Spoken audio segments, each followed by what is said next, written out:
Hi, friends. Papa Dale here again, and we're going to do another Bible nutshell study. This one is number 27. God is love. A lot of misconceptions and misunderstandings about the love of God, and maybe this study will help correct some of those. This is, like I said, lesson number 27 out of 105 or something like that, over 100 anyway. I know different studies of Bible nutshells.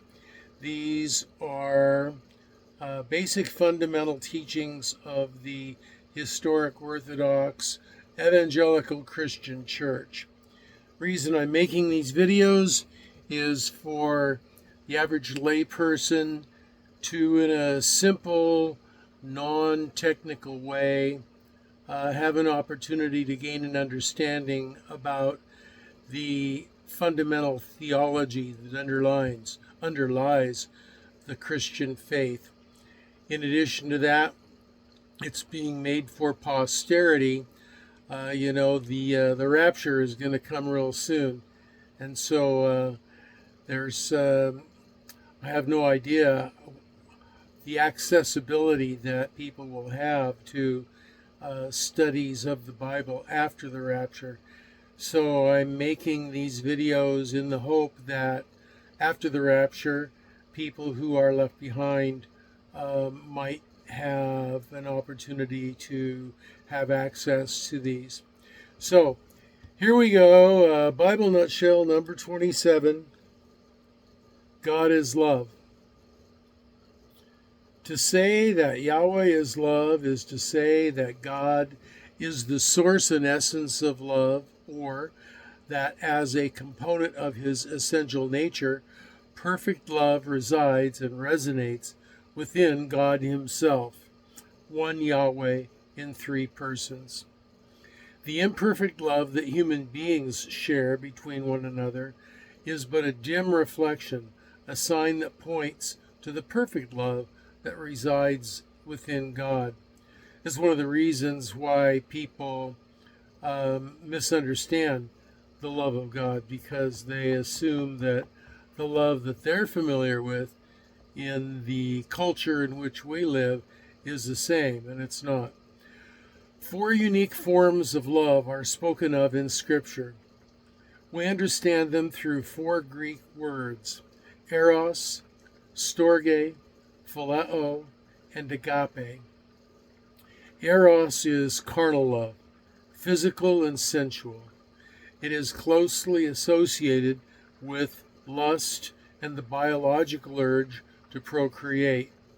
It is euphemistically called romantic love.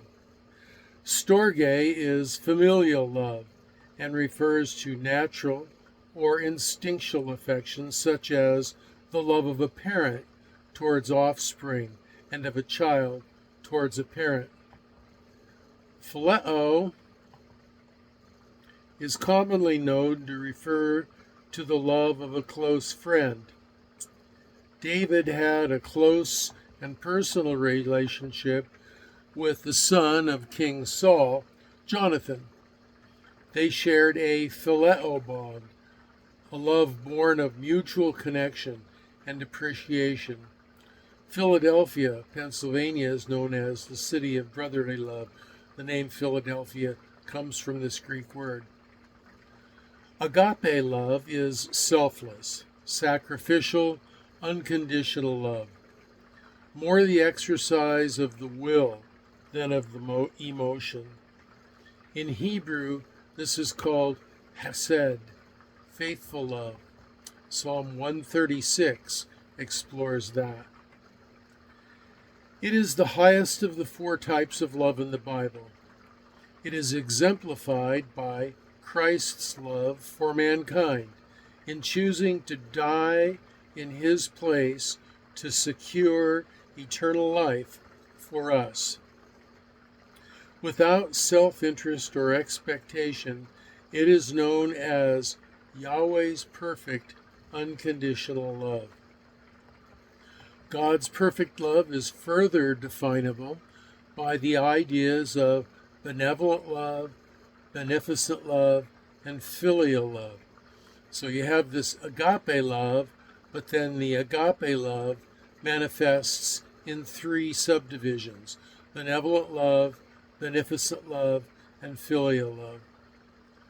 God's benevolent love is a predisposition towards universal kindness to all people. It centers on his attitude. He wants all people to be saved. 1 Timothy chapter 2, verse 4. The beneficent love of Yahweh is his behavior in his acts of kindness to all people. As sinners, all human beings are rightly under the condemnation of a perfectly holy God. He could destroy all humankind, as he nearly did in the great flood, and be justified in doing so. Yet he gives people rain and sunshine, food and drink, life and relationships, and we are allowed to live. Most importantly, we are given an opportunity to be forgiven for our rebellion and to respond to his grace. The Lord's filial love, in theology called complacent love, is his special love, the love that exists within the Godhead, the love that exists in each divine person, the Father, the Son, and the Holy Spirit, for each other, and the love of Christ for all those whom he has adopted into his family. This is a love reserved only for those who are his children. It is the highest expression of God's agape love. Wow, that's just mind-blowing. Jesus loves us with the same love that he loves the Father, if we're in Christ. The world, the culture, hijacks the love of God in its agape form, and furthermore in its filial rendition. They mistakenly assert that God loves all people exactly the same, that all people are his children, made in his image. This is not true. God's love is not the same for every person. Genesis 5:3 clearly says that after Adam and Eve sinned, that all of their progeny created by them had their sin nature. Evidence for that is found in the words of Jesus 4,000 years later. He said, "Ye are of your father the devil, and the lusts of your father you will do." End quote. John 8:44. That is why Jesus said to Nicodemus, quote, "You must be born again," end quote. And again, quote, "That which is born of the flesh is sin-stained flesh, and that which is born of the Spirit is spirit," end quote. John 3:3-6. Every person, by repenting of their rebellion and dynamically trusting Christ, can be the object of the agape and filial love of God. They're not automatically so, but they can be. This is the same love that the Father has for Jesus. The greatest act of love by God toward humans isn't the giving of natural blessings or earthly goods, but the giving of himself in Christ, so that we might become reconciled to him. This is what Jesus spoke of when he said, quote, "I am come that they might have life and that they might have it more abundantly." John 10:10. So here we have, taking my hat off. No, I'll leave my hat on, take my glasses off. There we go. I get mixed up. Hat, glasses, they're the same, aren't they? No. So the love of God. God is love. And it's really, really important for us to understand that there is a difference God does not love everybody the same. He loves all of humanity with an agape love that is beneficent.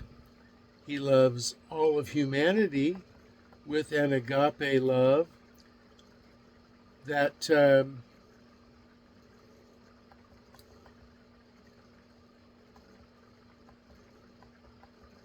that is, what's the word? I lost the word here. Beneficent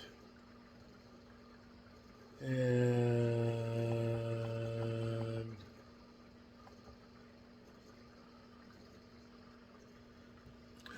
benevolent. That's the word.